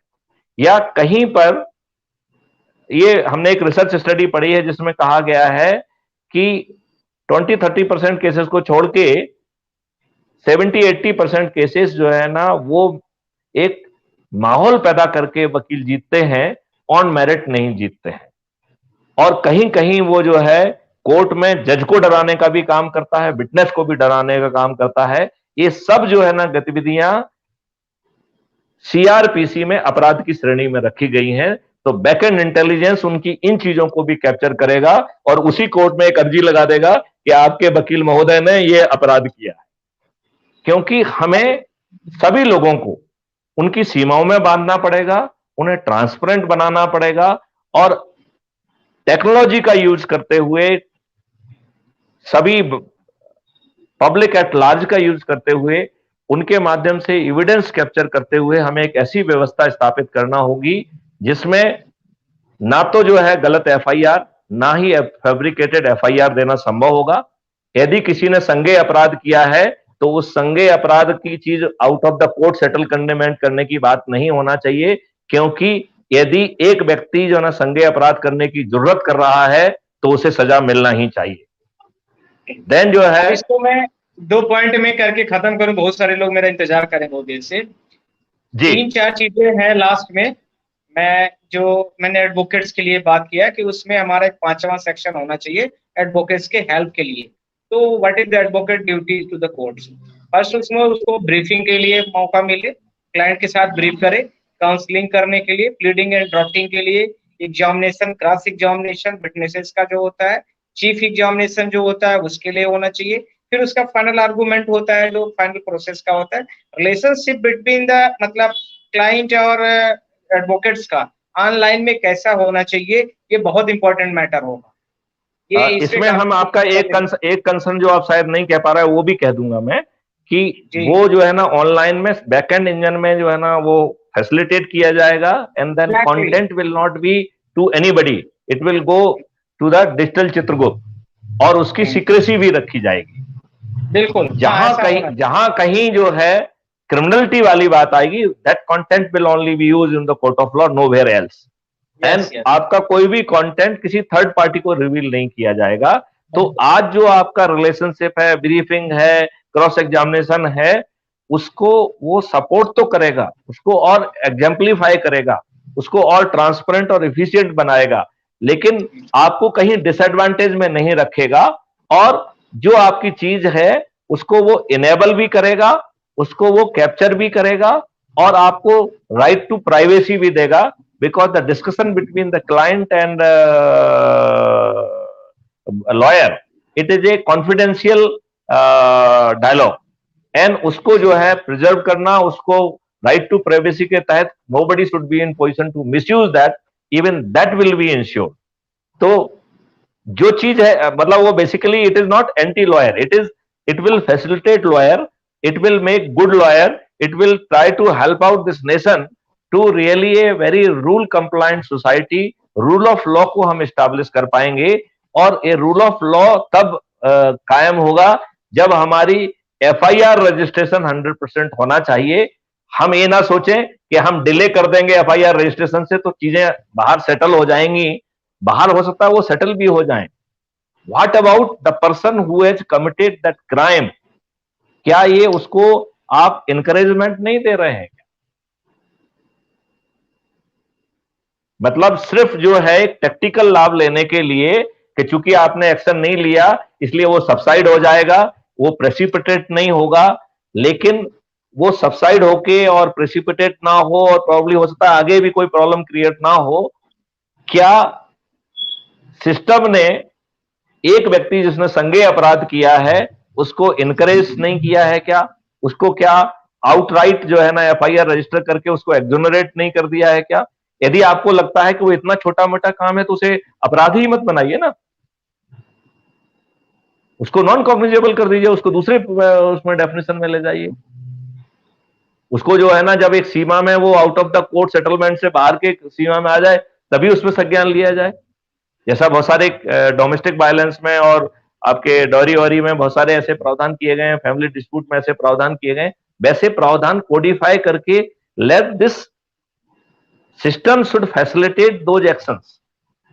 यदि जो है यदि काउंसलिंग भी हो रही है, let the counselling be also facilitated by this system and let the counselling should be on record. तो कल जो है ना यदि अच्छी काउंसलिंग को नहीं मानता है तो उसने डबल अपराध किया है, एक तो संज्ञेय अपराध किया है और अच्छी काउंसलिंग को ना मान के उसने एक समाज के प्रति भी जो है ना अपराध किया है, कि वो ये बात दर्शाता है कि वो एक अच्छा व्यक्ति नहीं है। क्योंकि अच्छा व्यक्ति यदि गलती करता है और लोग समझाते हैं तो उसे वो समझता है। तो वो जो काउंसलिंग की जा रही है उसको हम और ऑथेंटिकेट करके और अच्छे ढंग से हम यूज कर सकते हैं। हमें out of the box thinking करना पड़ेगी, चाहे वो शुरू में थ्योरेटिकल ही क्यों साउंड ना हो। यदि कोई सोचने की हिम्मत करेगा, हो सकता है कि सोचने के बाद भी वो जमीन पे ना उतरे, लेकिन यदि हम सोचने की ही हिम्मत नहीं करेंगे तो जमीन पर तो उतरने का प्रश्न ही नहीं उठता है। ठीक है सर, अब आज मैटर यहाँ पर क्लोज किया जाए। लास्ट पॉइंट ये था कि ये काउंसलिंग होती है तो बार बार जो मैं सीढ़ियां चढ़ने की बात कहा हूं उसको मैं फिर से वापस ले लूंगा, फिर सुधार के चांसेस नहीं बचेंगे, काउंसलिंग से ही काम हो जाएगा। फिर वहां पर एफआईआर का प्रोसेस मैंडेटरी होना चाहिए। करेक्ट। तो बहुत अच्छे आपने विचार रखे मिस्टर नरेंद्र मिश्रा, मैं आपका धन्यवाद देता हूं कि आपने अपना महत्वपूर्ण समय दिया। आप बहुत अच्छा काम कर रहे हैं, इसकी मुझे व्यक्तिगत जानकारी है। आप बहुत सारे पीआईएल फाइल कर रहे हैं। मेरा आपसे अनुरोध है कि जो पीआईएल हम आपको बताएं वो भी आप फाइल करिए, और मैं चाहूंगा कि एक हम अच्छी व्यवस्था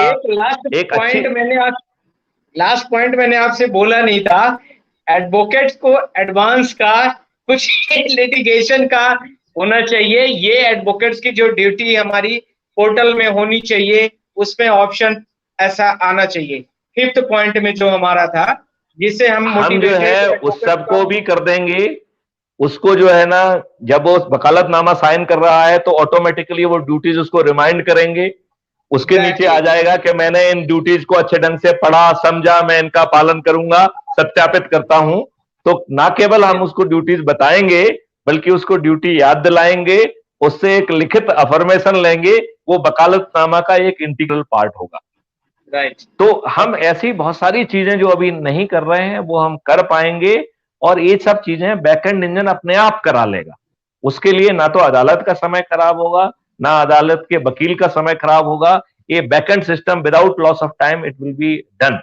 और लैक्स ऑफ जो है ना courts will be functioning simultaneously, and हमें जो 3.19 करोड़ केसेस हैं वो यदि हम उनको डिसॉल्व कर पाएंगे तो जो अपराध राजनीतिकरण के और जो 20-30 साल जो है ना उनके केसेस डिसॉल्व नहीं होते, जब आम आदमी के जो ना 3 से 6 महीने में खत्म हो जाएंगे तो माननीयों के भी खत्म हो जाएंगे।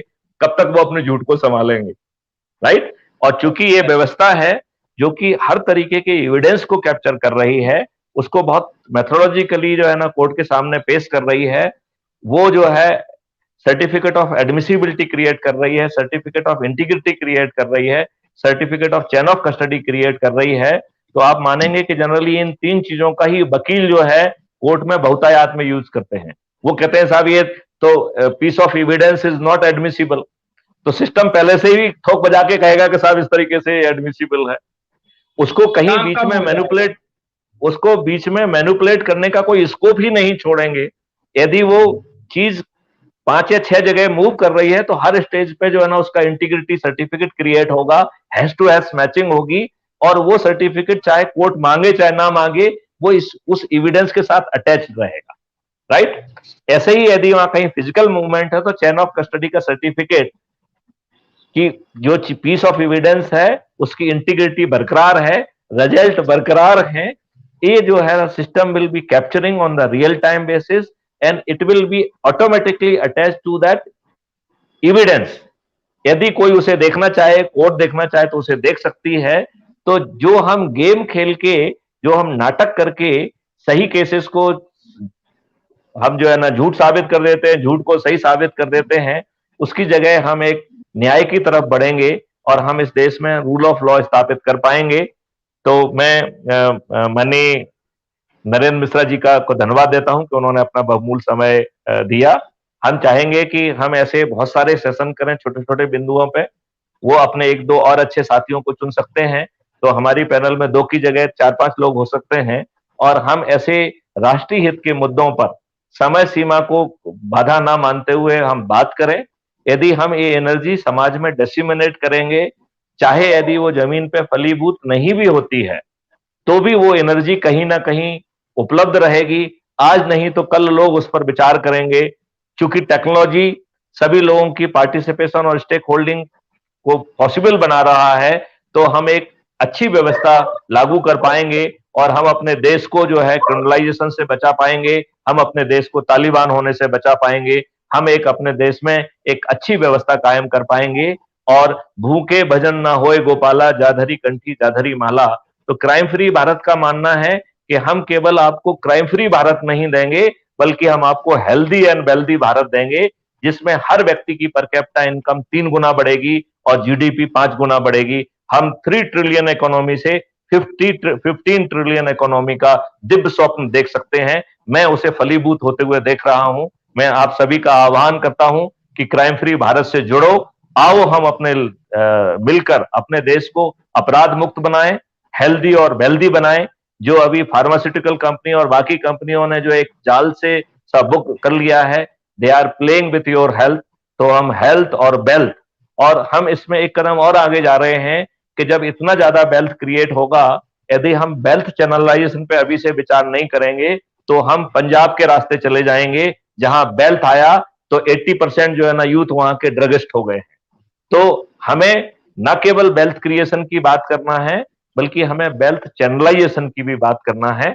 इस के साथ, चूंकि सेशन लंबा हो गया है और मुझे ये बात का भान है कि आपकी बहुत सारी रिस्पॉन्सिबिलिटी है, तो मैं सेशन को जो है खत्म करने की आपसे इजाजत चाहता हूं और आपको धन्यवाद ज्ञापित करता हूं।